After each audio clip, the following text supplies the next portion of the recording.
तू भी सूरत स्वरूप है, रहे गुरु की लाल। तो कहते भाई तू भी तो शब्द रूप है, लेकिन जब गुरु की लाल में हो जाए तो शब्द स्वरूप हो जाएगी।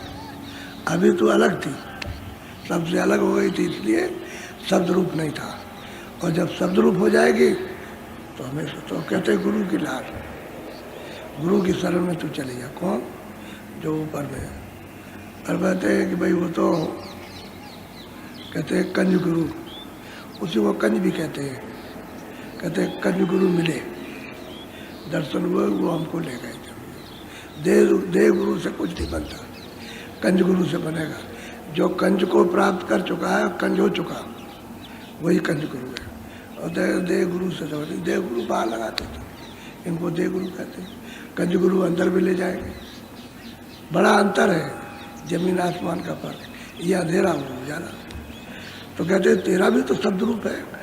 अब थोड़ा जब इन चारों शरीर से निकल जाती है तो शब्द रूप हो गई। अब वो सब जगह व्यापक हो गई, सब जगह व्यापक हो जाती है। इनके अंदर भी व्यापकता है शब्द की, क्योंकि वो पर्दे के अंदर भी वो शब्द है, अंदर भी। फिर उस पर पर्दा पड़ गया, उस पर तो तुम्हारे लिए जज हो गया, उसके लिए तो शब्द है ही। तो शब्द स्वरूप ही संग तू भी शब्द रूप हो जाए। लेकिन कैसे होगी? गुरु की शरण में, लार में, उनके शब्द सुनने से ही शब्द रूप हो जाएगा। बोलो। नैनन में गुरु रूप है, तू नैन उघार। कहते भाई नेत्रों से तो दिखाई देगा, तो नेत्र को खोल। उघारने का मतलब है खोलना। कहते नेत्र खोल, और जब नेत्र खुलेगा तो गुरु तुझे दिखाई देगा। नेत्रों में जब तक दृष्टि नहीं खुलती है तब तक वो चेतन प्रकाशमान गुरु रूप दिखाई नहीं देता। दृष्टि खुलेगी सामने ही है। बोलो। सरवन में गुरु शब्द है, सुने गगन पुकार। अब कहते हैं सूरत में तो सतलोक में भी कान थे, सतलोक में भी आँख थी, और सतलोक में भी नाक थी। ये तीनों चीजें वही थी। और पर्दा पड़ गया तो तीनों चीजें हैं, आँख भी है, कान भी है, नाक। ये सीधा उसी सूरत से संबंध है। इसका भी संबंध है, इसका भी रहता। जब कोई पर्दा नहीं था तब निखालिस थी। तो कहते हैं कि भाई कानों में तो गुरु शब्द है, लेकिन तू बर्तन को साफ कर ले। अपना बर्तन साफ कर जिसमें तूने कूड़ा कचरा भर रखा, और वो श्रवण करने से यानी आवाज़ को सुनने से साफ हो जाएगा, देखने से साफ हो जाएगा, बर्तन साफ हो जाएगा। बस तू एकदम से उतर जाए तो तेरा रूप उसमें, उसका रूप तुझ में, एक दूसरे का दूसरे का। तुम उसमें देखो और वो आपको देखे, दोनों का दिखाई देता है। यानी मालिक का रूप सूरत में और सूरत का रूप मालिक में। वो अपना रूप देखेगी, वो मालिक अपना। विचित्र खेल है इसका। अब यह है कि जब ही समझ में आता है जब भजन करो, भजन करो तब ध्यान हो भजन। जब करो तो तीनों चीजें गोपनीय, सुमरन और ध्यान और भजन, ये तीनों चीजें अंदर की गांठ में। सुमरन भी करो सूरत से, और सूरत से ध्यान भी करो, और सूरत से भजन भी करो। तीनों चीजें एक घाटी पर हैं, और बाहर से करोगे इंद्रियों के घाट से तो नहीं माना जाएगा। इसलिए दरवाजा बताया कि घाट पर बैठ करके इस तरह से देखो और ऐसे सुनो। लेकिन अब टकटकी तो लगानी है सबको। स्थिरता तो वो जो अपनी दृष्टि में चंचलता आ गई उसको तो एकाग्र करना ही है, क्योंकि बेकार किए हुए सूक्ष्म चीज है, अति सूक्ष्म है, बाहर की दृष्टि से कभी दिखाई नहीं दे सकता। तो अंदर की दृष्टि एकाग्र इसलिए करना है कि सूक्ष्म चीज सन्मुख आ जाए, सामने हो, और हम उसको आंख से देख सकें। ऐसा ही अब देखो ये सूरज निकल रहा, अभी देखो लाल दिखाई देता है वो सामने, अभी थोड़ी देर में बदला जा रहा है। तो महात्मा जो बाहर का कोई प्रमाण होता है, नमूना, उसको एक इशारे में बताते हैं।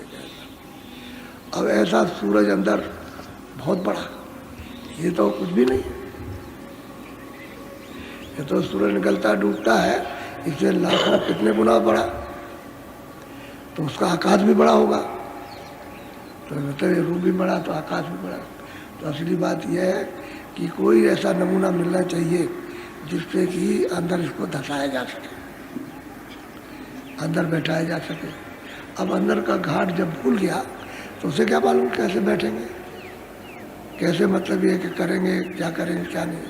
तो जो अब सुलभ है इसलिए, पहले तो इसलिए जो क्रिया ये थी नहीं, ये क्रिया नहीं थी, ये रास्ता नहीं था, पहले नीचे का था। प्राणायाम सब लोग करते थे नीचे से, बुधा चक्र से ले आते थे।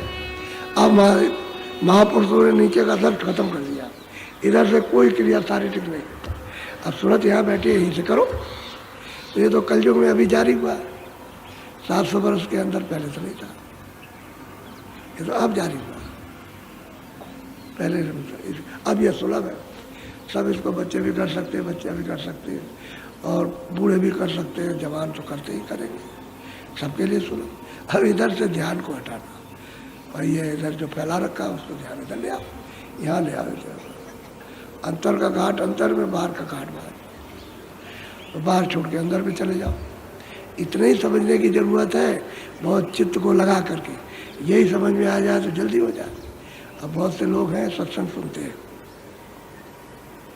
उनको बताया पूरा तो सत्संग नहीं उन्होंने सुना, तो अपना बैठते तो उनको समझ ही नहीं आता, तो उनको बैठा बैठा बैठा सुना के बैठा बैठा तब कुछ समय के बाद तो कुछ काल ही करिए सत्संग, कुछ सत्संग करते करते तब फिर ये भ्रम जाता है कि भाई घाट तो अंदर है, वो तो हमारा घाट, तब उनको होने लगता है, तब समझने लगते। बोलो बोलो।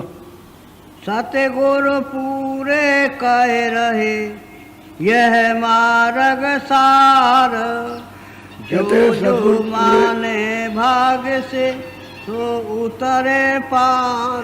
कहते सदगुरु पूरे कह रहे हैं कि भाई ये रास्ता अनाथ का सार है।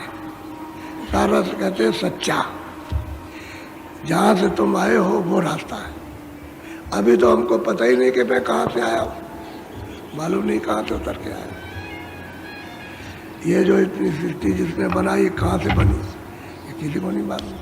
सब जीव भूले वाले हैं, सबके सब एकदम सब धोखा खा चुके, धोखे में।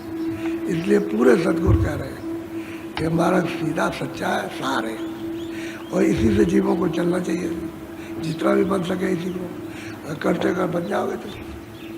और दूसरे रास्ते में आपको कुछ मिलना नहीं, वो सब रास्ते असार है। असार रास्तों में सार नहीं मिलेगा, सार रास्ते में सार मिल जाएगा।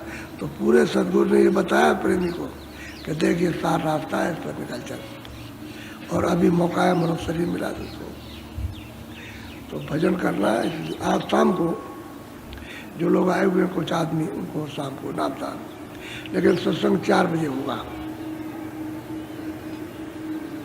आज इतवार का सत्संग 4 बजे, कितने बजे? 4 बजे होगा। तो आपको 2-4 मिनट 5 मिनट पहले आ जाना चाहिए, क्योंकि अंधेरा हो जाएगा, फिर हम नामदान नहीं दे सकते।